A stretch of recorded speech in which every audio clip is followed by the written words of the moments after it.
Praise the Lord all. सबको जय मसीह की मैं बिलीव करती हूँ आप लोग प्रभु में आनंदित होंगे, ब्लेस्ड होंगे। खुदावन की रूह पाक, उसकी सामर्थ आपके साथ होगी, उसका पवित्र आत्मा आपके साथ होगा। वो सचमुच आपको छुएगा, आज़ाद करेगा और आज का वचन आपकी ज़िंदगियों में बोया जाएगा।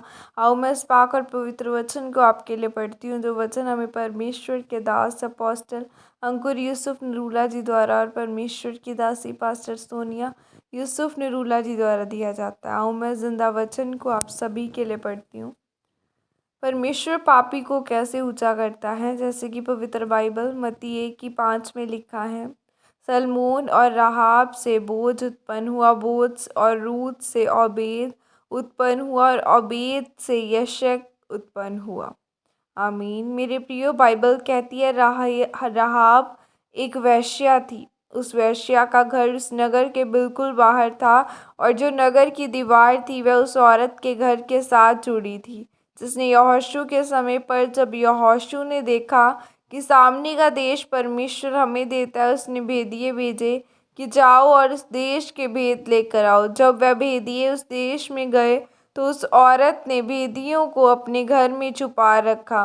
तब किसी ने राजा को बता दिया कि भेदिए शहर का भेद लेने के लिए आए हैं, उन्हें इज़राइल ने भेजा है ताकि वह हमें मार सके। उन्होंने कहा कि तुमने उन्हें कहाँ देखा? तो उसने बताया कि वेश्या के घर में। तब उसने उन्हें छत पर छुपा दिया और जैसे ही सिपाही वेश्या के घर में दूसरी जगह ढूंढने लगे, वैसे ही वह छत के ऊपर गई और उसने कहा, अब भाग जाओ, लेकिन भला कर जाना कि जब तुम इस देश को मारने के लिए आओ तो मुझे और मेरे घराने को मत मारना। उन्होंने कहा, ठीक है, ऐसा करना कि जो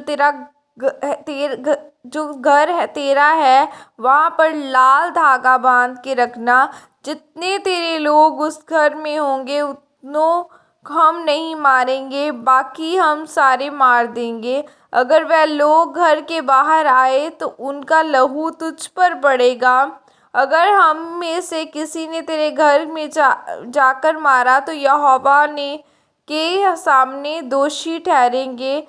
राहाब ने अपने सारे घराने को बुला लिया कि आ जाओ, इस घर में यहाँ पर छुप के रहो। उसका सारा घराना, उसके रिश्तेदार एक घर में रहे। परमेश्वर ने सारे देश का नाश किया और राहाब को बचा कर रखा।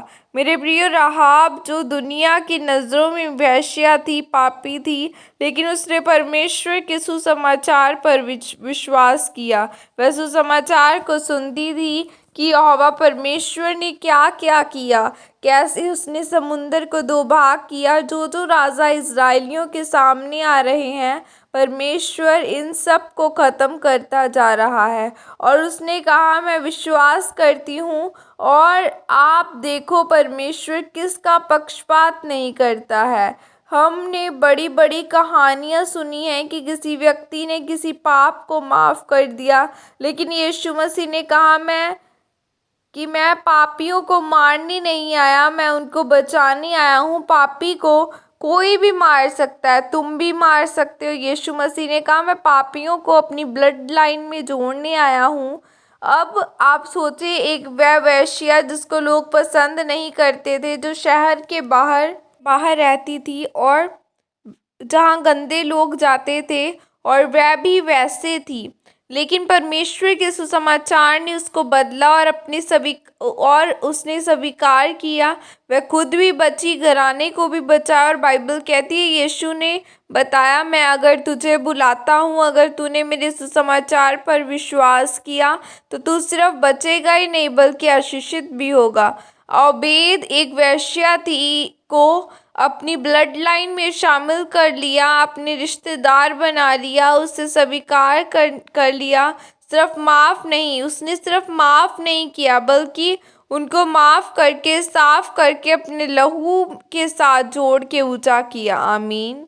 यह अंगीकार आपके द्वारा किया जाए। सर्वशक्तिमान परमेश्वर, इस वचन के लिए पिता मैं आपका धन्यवाद करती हूँ।